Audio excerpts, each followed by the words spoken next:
fired. People are still saying that. I don't have time to answer every comment and say you're wrong. I don't care if people are wrong. I'm not trying to prove myself right. I'm not trying to prove anyone right. Be wrong. But if you listen to this episode, maybe now you know that that's not the case. So I do have some information from some reliable sources. Now, first of all, I can tell you, I know for a fact, at least as of the day of recording this episode, which is probably like 3 or 4 days before it airs, Teresa knows nothing. Teresa is in Greece. I don't know if she's going to be in Greece in 5 days when you listen to this, but she knows nothing. And I know that for a fact. How do I know that for a fact? We're not getting into that. Come to the live show, August 15th at 7:30 p.m. New York City time. It is a Q&A. We'll do a little show. Then it's a Q&A. You can ask anything that you want to ask, anything. And we cannot plead the fifth. So how do I know this? Good question to ask for the live show. Tickets are still available. They will sell out. When they sell out, we cannot release more tickets. This happened last time. They sold out the day of. I had about 5 to 10 people say they wanted to come. I literally had to say, I don't like turning money away, but I physically can't let you come. It's just, that's how it is. Sarah would have killed me. So when it sells out, it sells out. If you want to ask questions, if you want to have a fun night, come to our live show August 15th at 7:30 p.m. EST. And it is a Q&A and you can ask questions. And this would be a great one to ask. But I know for a fact, Teresa does not know. There's no call from Bravo. She doesn't know anything. I also know for a fact, and this has nothing to do with the fact that I've called him a scumbag, that I've called him unethical, that I've called him unreliable, because again, Margaret Joseph probably ain't happy with me these days. I have nothing against the woman, but she probably ain't happy with me these days. But I don't care. I'm just giving my honest opinion. I mean, she killed it with those flowers. I mean, epic move. Did a producer tell you to do that? I don't know. Did you think of it? I don't know. But no one wants to think about breaking the fourth wall, except me. And I think a producer could have set that up, but regardless, let's give it to Margaret. It was the best fucking move you ever did. I don't care about a husband in a pool, and nobody messes with my Danielle Stop because that's an icon. But great job, Margaret. So I can separate personal from whatever. So this is not just because I think he is a total scumbag and because I think he ruined Teresa's life in part. But I have heard from a source that is pretty reliable. Now, I don't know if this is true, because how do we know if anything is true? I don't know if this is true, but I heard from a reliable source that, this isn't so shocking, that Bravo is disgusted with the unethical lawyer.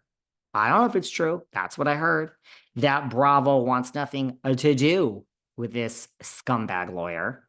I don't know if that's true. That's just what I heard. And that, yes, if you're using this lawyer, he will be there. I mean, I don't think there's going to be a lot of negotiation in your contract, Teresa. It's going to be like, you almost got your fucking fat ass fired, sign on the fucking dotted line or go fuck yourself. So I don't know how much negotiation there's going to be, but he can bill some hours as her trusted lawyer since she went to jail.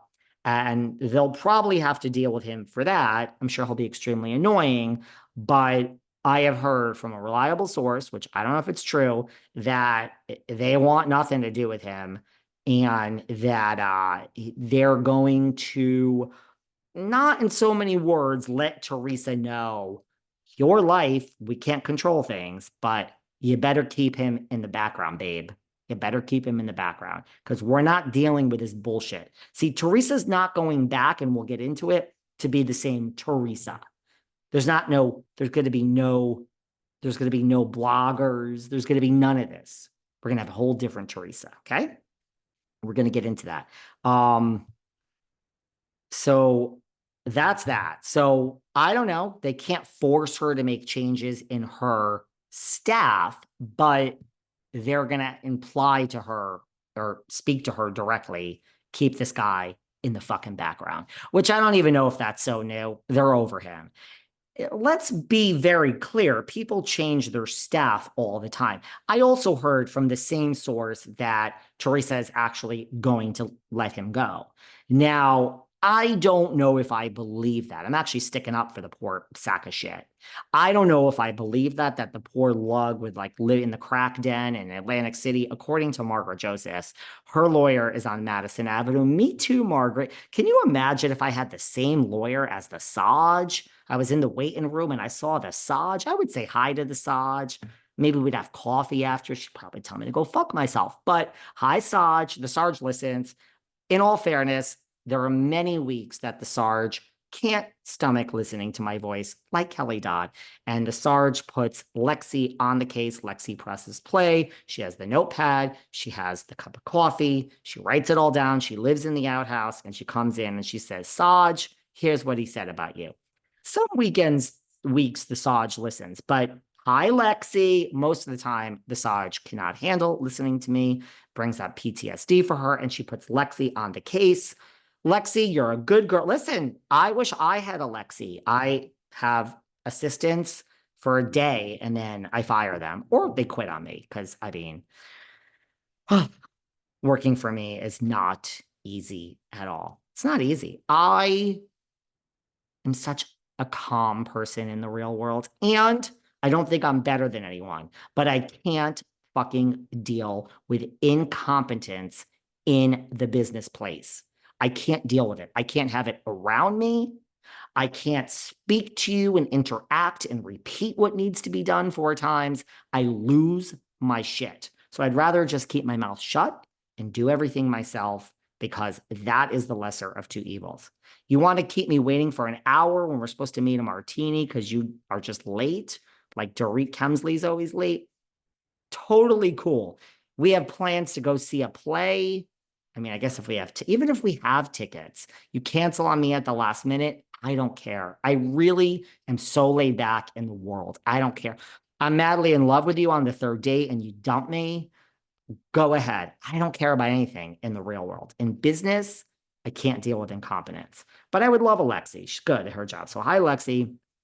My point anyway is I also heard that Teresa knows that Bravo is not pleased with the lawyer and that she is going to be getting rid of him. Again, I don't know if that's true because she's been with him forever and like, but Louis and the lawyer don't exactly get along. I mean, he would like everybody gone that works with Teresa, her assistant, the lawyer, he wants them all gone because then we're going to bring in a new team. And I guarantee you, if we bring in a new lawyer, I guarantee you that person is going to be found in the yellow pages, found under the couch, found in the ether of the internet through Louis. The recommendation will somehow, out of nowhere, come from Louis Relias. And that's who, oh, we heard great. He'll go on about how great the guy is. And that's who we'll hire for Teresa. And his loyalty will be towards Louis, but he'll be working for Teresa. So I'm not sure she's going to go get rid of this lawyer like this source tells me. I'm not sure that's the case. I'm not even sure Bravo's mad at the guy, but I heard that they were. And she's going to be told, keep him in the back.